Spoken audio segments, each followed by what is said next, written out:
Praise the lord అండి. అందరూ ఎలా ఉన్నారు? బాగున్నారా?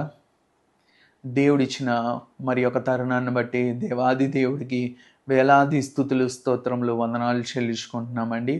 ఈరోజు మనము మన జీవితాన్ని కట్టుకోవాలన్నా, మన జీవితాన్ని చెడుపుకోవాలన్నా, మన జీవితం నిలబడాలన్నా, మన జీవితం పడిపోవాలన్నా, మన జీవితంలో ఉన్న సహవాసం అనేది ఎంతో ప్రాముఖ్యతంగా వ్యవహరిస్తుంది. ఈరోజు మనం ఎవరితో సహవాసం చేస్తున్నాము? స్కూల్లో అయినా సరే, కాలేజ్‌లో అయినా సరే, మనము వెళ్ళే ఉద్యోగానికైనా సరే, మన చుట్టుపక్కల ఉంటున్న ఇళ్లలోనైనా సరే, మన వ్యాపార వ్యవహార విషయాల్లోనైనా సరే, మనము ఎటువంటి వారితో సహవాసం చేస్తున్నామనేది చాలా ముఖ్యమైనది. ఈరోజు దేవుడి వాక్యం తెలియజేస్తుంది కదా! సామెతల గ్రంథము 13 అధ్యాయము 20వ వచనం మనం చదువుకున్నట్టయితే, జ్ఞానుల సహవాసము చేయువాడు జ్ఞానము గలవాడగును, మూర్ఖుల సహవాసము చేయువాడు చెడిపోవును. ఈరోజు దేవుడు స్పష్టంగా మాట్లాడుతున్నాడు. ఈరోజు నీ చుట్టూతో ఉన్న మనుషుల్లో జ్ఞానము కలిగిన వారితో సహవాసం చేస్తున్నావా?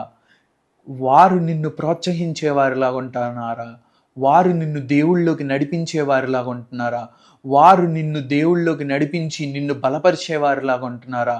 లేదా వారు నిన్ను వెనక్కి లాగేవారిలాగా ఉంటున్నారా? నీకేమీ చేత కాదు, నువ్వు వేస్ట్ అనేవారిలాగా ఉంటున్నారా?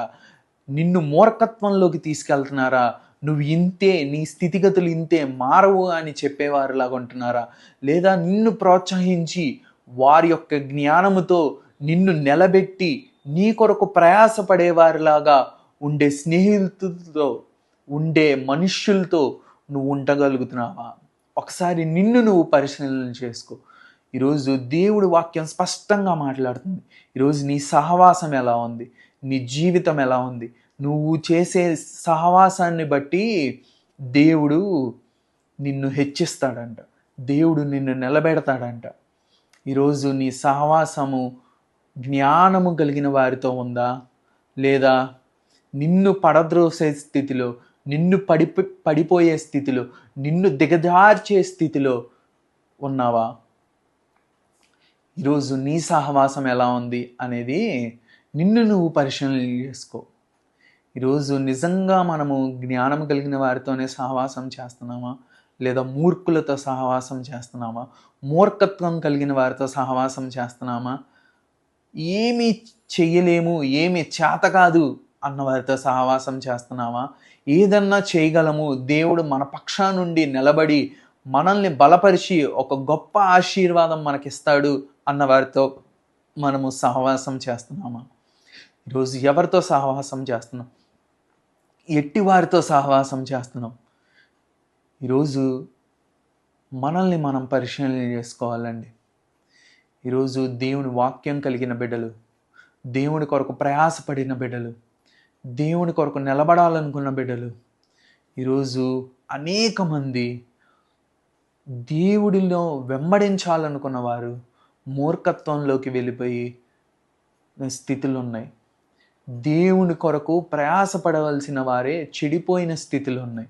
ఈరోజు మనల్ని మనం జాగ్రత్తగా పరిశీలన చేసుకుంటూ, మన చుట్టుపక్కల మనుషులు ఎలా ఉన్నారు, మన స్థితిగతులు ఎలా ఉన్నాయి, మన చుట్టూతో ఉన్నవారు ఏం చేస్తున్నారు అనేది మనము జాగ్రత్తగా అబ్జర్వ్ చేసుకుంటూ మనం నడవాల్సిన రోజులు ఇవి. ఈరోజు ప్రార్థన చేద్దాం. ప్రభువా, నేను నీ కొరకు నిలబడాలయ్యా, నీ కొరకు వాడబడాలయ్యా. అయ్యా, నాకు జ్ఞానం లేదు కానీ నా చుట్టూతో ఉన్న మనుషుల ద్వారా నేను చెడిపోకూడదయ్యా అని ఒక చిన్న ప్రార్థన చేసుకొని మనము మన సహవాసాన్ని కాపాడుకుంటా దేవుళ్ళో ఎదగాలని ఆశపడుతున్నాను. ఈ చిన్న వాక్యం తన విడికిల్లో దీవించునుగాక. చిన్న ప్రార్థన చేసుకుందామండి. మహాపరిశుద్ధుడా, మహోన్నతుడా, నీ నామానికి వేలాది స్తుతులు, స్తోత్రములు, వందనాలు చెల్లించుకుంటున్నాం తండ్రి. నాయనా, అయ్యా నాయన ప్రభువా, మరి నాయన ఈరోజు స్పష్టంగా మాతో వాక్యంతో మాట్లాడావు నాయన. అయ్యా నిజమే నాయన, మా సహవాసం ఎలా ఉందో మాకు తెలియదు తండ్రి నాయన. ఇప్పటిదాకా అల్లరి చిల్లరగా తండ్రి నాయన, అయ్యా నాయన ప్రభువా, ఎవరితో పడితే వారితో సహవాసం చేసావేమో తండ్రి నాయన.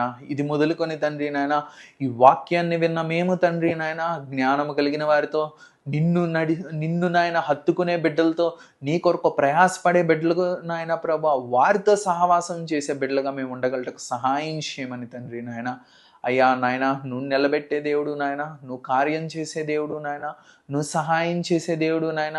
అయ్యా మాకైతే అంత జ్ఞానము లేదు కానీ నాయన ప్రభా, అయ్యా ఎవరు మంచివారో ఎవరు చెడ్డవారో ఎవరితో సహవాసం చేస్తున్నామో మాకైతే తెలియదు కానీ తండ్రి నాయన, నీకు సమస్తము తెలుసు నాయన ప్రభా. నాయన ఒకవేళ నాయన ప్రభా మురుకులతో సహవాసం చేసి మా జీవితాలు పడిపోయి ఉంటే, మా జీవితాలు వెనుదిరిగిపోయి ఉంటే, ఇప్పటికీ మించిపోయింది ఏమి లేదు నాయన. ఈరోజు ఈ వాక్యమిని తండ్రి నాయన, అయ్యా ఈ రోజు నుంచి చెడు సహవాసాలు మానుకొని, చెడు తలంపులు మానుకొని, చెడు ఆలోచనలు మానుకొని నాయన మంచిగా తండ్రి నాయన నీ కొరకు ప్రయాసపడే బిడ్డలుగా నాయన, జ్ఞానవంతులుగా తండ్రి నాయన, అయ్యా నాయన మా గృహంలో నాయన చక్కటి బిడ్డలుగా ఉండగలటకు కృప చూపించమని బ్రతిమలాడుకుంటున్నాం నాయన. అయ్యా నాయన ప్రభా జ్ఞానులతో సహవాసం చేసే బిడ్డలుగా నాయన, నిలబడే బిడ్డలుగా నాయన, ప్రయాసపడే బిడ్డలుగా నాయన, నీ కొరకు వాడబడే బిడ్డలుగా నాయన మేము ఉండగలటకు నాయన ప్రభా. అయ్యా తండ్రి నాయన మేమెన్నడూ తప్పిపోకుండా నాయన వెనుదిరగకుండా కృప చూపించి నడిపించి సహాయం చేసి నిలబెట్టమని ఈ వాక్యాన్ని నాయన మా హృదయంలో ఉంచుకొని తండ్రి నాయన దాన్ని విత్తినైనా నాటినైనా ప్రభా వృక్షంగా చేసినైనా మేము దాన్ని ఫలింపచేసే బిడ్డలుగా ఉండగలటకు సహాయం చేసి నిలబెట్టమని సర్వశక్తి గల యేసు నామములో బ్రతిమలాడి వేడుకొంచున్నాం తండ్రి. ఆమేన్.